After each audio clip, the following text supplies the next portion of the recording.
I'm a gladiator. I'm a seraphim. I'm an elf. I'm a battle mage. I'm a dark elf. I am the vampirus. This world. You fuck, how dare you. Today we're playing a little game called Sacred. Better call 911, I'm already feeling faint. When talking about the ARPG genre, this is the cool kid in class, besides the other cool kid, of course. You've got the loud fucks that everyone keeps paying attention to, but in the corner is this game with 4 things. A, ass. B, buff men. C, crazy mechanics. And D, ass. If I had to choose a word for this game, and I have to, it's a YouTube video, I'd go with the word surreal for a number of reasons. Between the voice acting, the world map, which is bigger than the actual world map, and gameplay that simultaneously has tremendous, break out the nerd glasses amount of depth, and also thoughtless, roaming ape attack energy, the experience is unlike anything I've played. So hey, I don't know how to make a cohesive script, let's just jump in and start making fun of shit at random. Look at this horse, isn't that something? Sacred has a few unique characteristics. Firstly, it runs and looks like total dump out of my ass. So to fix that, I used a glide wrapper. Look at me, I wrapped this glide. What does glide wrapping mean? Well, it means the glide has been wrapped. You stupid fuck. Also, I still haven't paid for Windows, so this watermark will be joining us again. Have fun with that. So I got to the title screen and already felt lost. I mean, import buttons, no clearly defined play button anywhere, loading. Most times ARPGs don't have you save anything, it's just like play and quit. That's it, simple and fun. Click a button and you're done. Give me a B, give me an A, give me an R, give me an S, give me an S. What? No, fuck, that's wrong. But this game is from a different era. Surely, when saving over your file, an accident was something you could expect to do. I mean, this is an ancient game, at least 1925, maybe 1920, so you can forgive this out-of-date UI, and the game came out in 2004. Well, it's a shit game, I guess. This game's a mystery, that's all I'm saying. You might think that I'm hamming it up here, that I'm just salamying around, but I'm not. Take Walker Goodfaith, for example. Dude looks like a semi-peeled banana, and you want to tell me that this game isn't weird as fuck? Let's just get into the gameplay. Each of the 7 playable characters start at different places in the world, which is actually cool. For instance, say you're I'm a battle mage. Yeah, whatever. You literally start by knowing 2 spells, you pathetic joke. Fuck, big battle mage my ass. But anyway, the battle mage starts at this arena, or the vampirus in this coffin, or this dwarf in the woods. Not sure why the dwarf got shafted on where he starts, but anyway, this gives the world its first dose of building. Then when you start playing, you realize the attacking is slow, sluggish, and give me another S word, please. Say shit. Shit's a good word. Thank you, that's a good suggestion. But it's shit, but when you finally get a few attack skills, things get a little bit better. Which, by the way, you won't be learning anything new until you get random rune drops, which may or may not ever happen. Literally, you may never find the skill you want to use. Yeah, so unlike, I don't know, almost every other ARPG ever, you have to collect your spells from monster and quest drops. You might think, oh, quest drops, that must mean that they're consistently found from all the same quests, so it's not a big deal after all. And the survey says, get fucked, it's random. Now, I'm pretty positive quest drops are random, but I could be wrong. My family hasn't been wrong in centuries, but it could happen, you never know. It certainly feels that it's random when you're given set items you cannot use. But yeah, regardless, you're not getting the rest of your spells until luck is on your side, and spoiler, luck didn't afford me jack shit until I basically beat the game. So since your skills are contained in little consumables, you might wonder what levels are good for then. Well, they award passive stuff, which coincidentally is far more broken in weird ways than combat skills, such as trading, which lets you buy items that are better than anything you'll probably ever find. That is what I call fucked volume 1. Just kidding, I love trading. In fact, I love a lot about this skill system. Since you can't naturally obtain all your powerful stuff, you progressively swap around your build, trying out new things and experimenting with whatever cobbled together abilities you've got. So if you're a battle mage, shut the fuck up, you got this fire body form, which you may or may not really care about, but hey, it's all you've got right now, you get cracking. So I was a big fan of the stocky, the big, and the chunky. I started as the dwarf, which was one of the 2 bonus classes from the expansion pack. I didn't know that at the time, but to be fair, I didn't know anything about this game at that point, including that combat feels like driving a car without a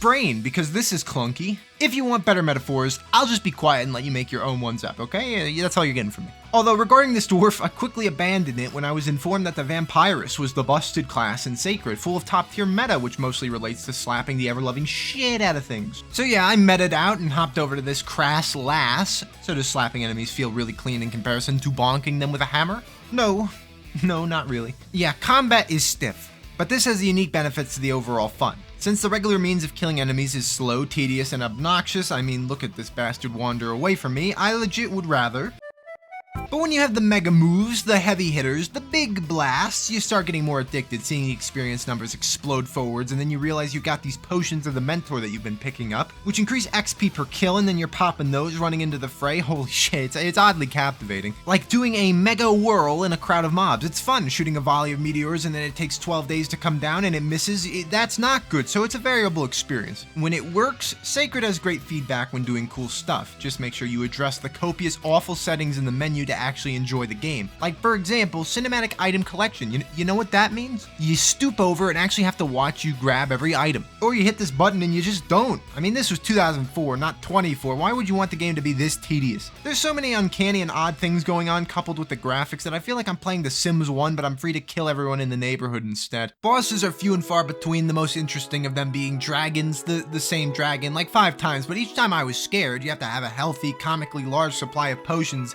if you want to survive him biting you, as you just slap his dumbass dragon head. Beyond combat, I wish I could just poll the audience to see what you all wanted to hear about, because really, there's no way I can do justice to this experience, such as how everyone, including the separate classes, just keep fucking talking. Between children saying the same 2 voice lines in every town, or the bandits who pervade the entire game, or just the player character who says the weirdest, most out-of-place shit all the time.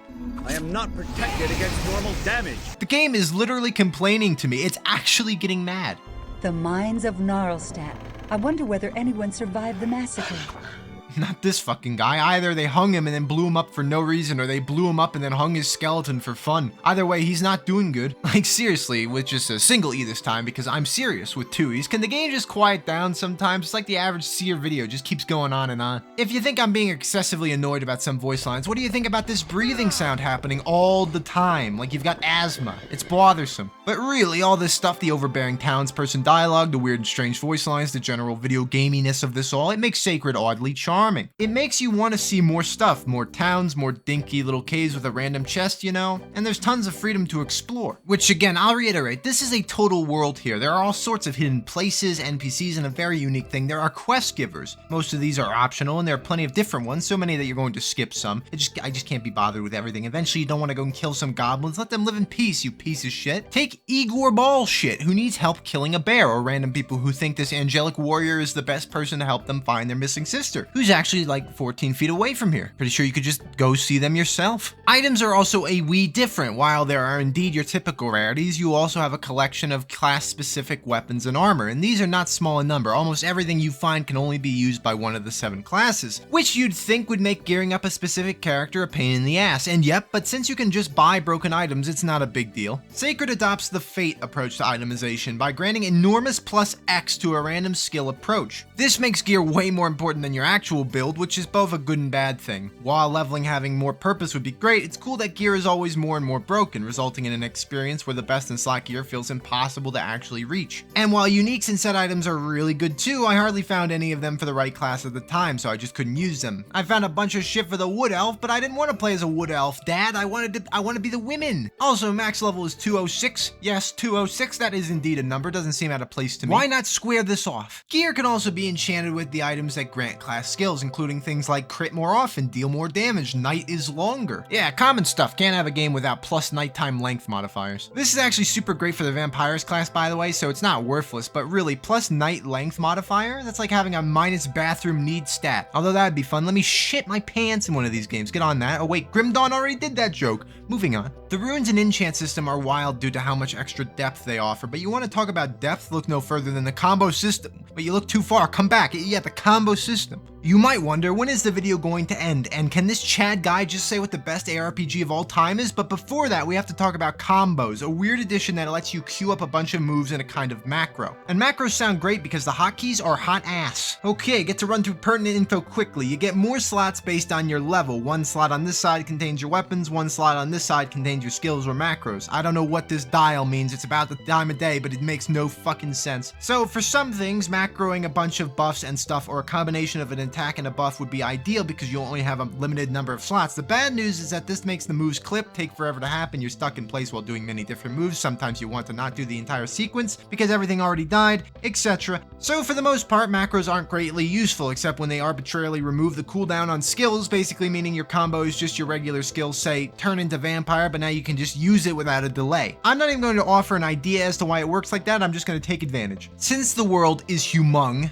that's a shortening of humongous. I'm trying to expedite the video, so bear with some abbrev. Anyway, since the world is humong, you have a horse, which sounds good, but unfort, the horse can be killed fair ease, which makes running around harder than it needs to be. Not only that, but the horse gets stuck on things all the time, and trying to board your horse results in this tedious, annoying dance where you just can't grab the thing. It doesn't help that the world map is full of little sticks and rocks you can't walk on. But now I'm going to make a little claim, and if it's wrong, I will be so outrageously mad, but we'll see. But I don't think you can use any sort of town portal in Sacred. There are some big waypoints occasionally littered around, but in terms of being like, I'm stuck in here, fuck, you can't just hit a button and continue having fun. I did get some items called portal runes like 3 times, but they didn't seem to do anything. All this makes the game slog down when it's time to walk your ass across 2 forests, a desert, and another forest, only to be met by a big wall. Where else do I go with this video? Well, the plot is something, I guess. It starts off as kind of a political drama, and then it becomes Final Fantasy 1 collecting the 4 elements, and then it's Diablo, so you know, it's one of the classic tales. Everyone's done it before, it's old news. After you beat the game, you can go on to harder difficulties like Gold and Niobium.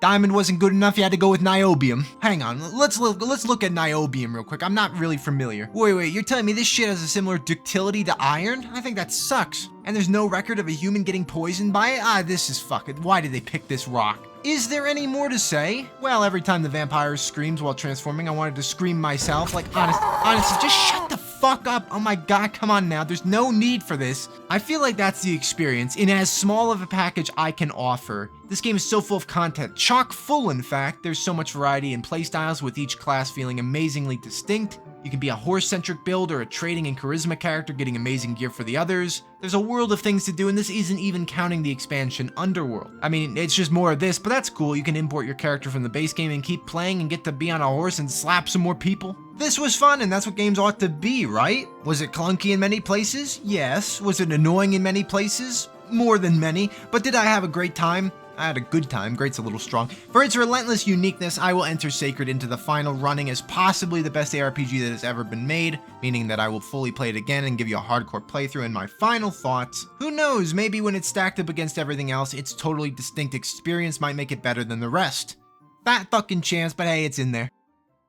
I'm a battle mage.